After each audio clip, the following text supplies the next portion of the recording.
Asanteni sana na karibuni sana. Kwa majina yangu naitwa Kip Zakari. Kenya mambo ni mengi sana, muda ni mchache, na kama ni mara yako ya kwanza kabisa kufika hapa siku ya leo, mtazamaji mwenzangu, na kuomba uweze kusubscribe, like and share. Inapoenda kuwekea video kama hizi za kisiasa, unakuwa kwanza kabisa kupopin na kupata uhondo wa siasa zetu nchini Kenya, Afrika na dunia nzima, bila kuegemea side yote, ukabila, siasa wala dini. Baada ya mipango kabambe ya kumuondoa Ndindi Nyoro katika ile komiti ya budget bungeni, nataka tusikize speech yake ambayo iliweza kutetemesha tu Kenya, na sio Kenya peke yake, Afrika na dunia mzima. Sikiza hii video tunapoendelea. Thank you very much, Mr. Speaker, for this chance. Mr. Speaker, even on the onset, it's very important to discuss also the soft side of our country. The country we call Kenya, in the definition of it, Honorable Speaker, is just boundaries. And I'm saying so because many times we confuse between several things. One, what is the country, the republic, the nation, the government, and the state. Honorable Speaker, what we call a country is just by the boundaries that define where Kenya lies. The other functions, Honorable Speaker, that defines what the state is the state apparatus, Honorable Speaker, the institutions of governance, which predominantly are made on the institution that guarantee the rule of law and accountability. Rule of law, of course, through the judiciary, accountability through democracy in a house like the legislature, and also a functional modern state, which then defines the executive. Honorable Speaker, many times you don't talk about what the nation is. The nation of Kenya. And Honorable Speaker, I've talked about the country called Kenya. I've talked about the state, which makes the apparatus of the institution of governance. Honorable Speaker, there is also something very fundamental called the nation. And the nation is the soft side of the country.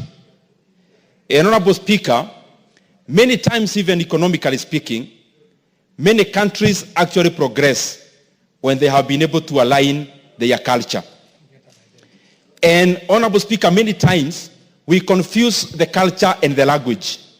That is only one side of what we call the nation, or a shared identity, or a shared values. The soft side of the country, Honorable Speaker, encompasses and answers the question of who are we as a country, who are we as a citizenry. Honorable Speaker, one could be language, others could be shared values, others could be even our temperament, others could be our disposition as a people, because, Honorable Speaker, all these soft sides of what defines the people form what is called the culture. Honorable Speaker, in this modern era, it is beholden upon all of us, and that is why culture is always actually not static, Honorable Speaker. It is progressive and dynamic. It behoves all of us to look at the segments of our culture, which then brings identities that are static. Identities, Honorable Speaker, that then brings about fault lines in the relationships of the people. And that is why many countries, Honorable Speaker, have had many people with different cultures, but they came together to find an overarching culture, a shared value across.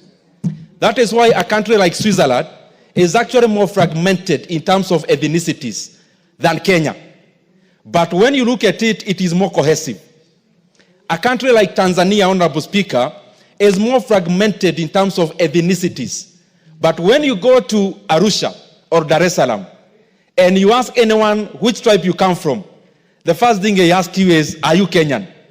And Honorable Speaker, what I'm just trying to say is that it is important progressively.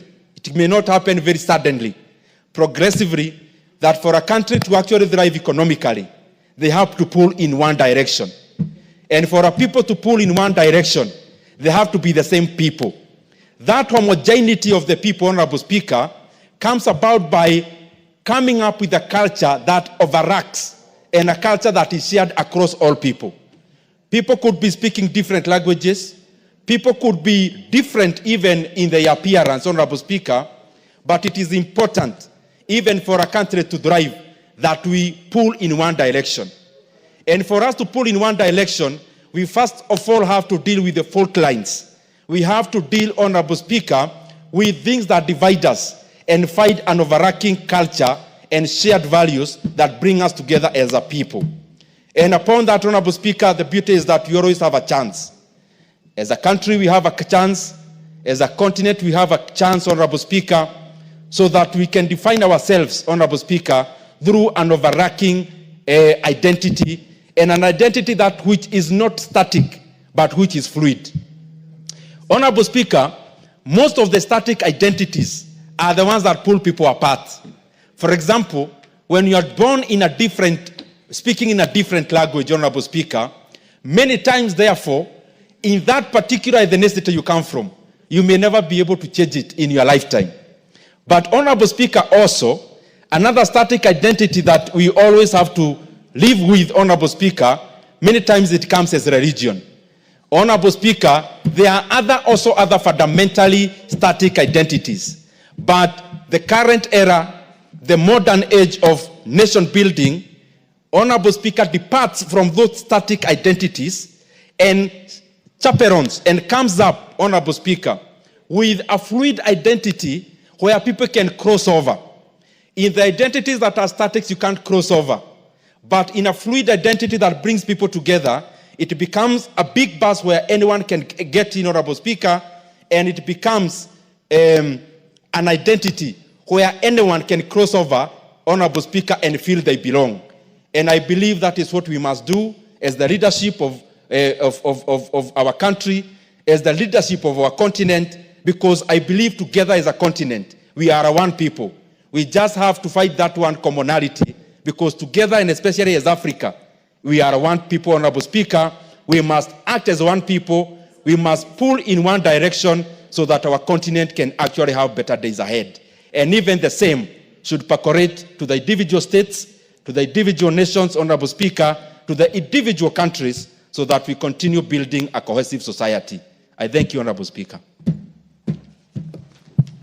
Very well. Sounds like the Hegelian philosophy or something of that type. Kwangu pia ulikuwa ni ujumbe wa kimaajabu ambao Ndindi Nyoro aliweza kuachilia pale bungeni, na kwangu naweza sema ya kwamba kuweza kuondolewa kwake kwa hiyo komiti ya bunge kunaweza kuwa ni mwanzo wa jambo lingine. Tunahitaji viongozi kama wale ambao wanajielewa, ambao wako na matakwa ya kusaidia Wakenya wote kwa ujumla, na unasikia anaenda mpaka kiafrika. So I wish you all the best. Haya tu ndio yale ambayo nimeona yakiwa so brilliant kwa Ndindi Nyoro, ambaye ni mbunge wa kule Kiharu, mbunge ambaye anaongoza zaidi katika harakati ya kusaidia Wakenya katika ile sekta ya masomo, haswa mambo na barabara zake ni nzuri sana.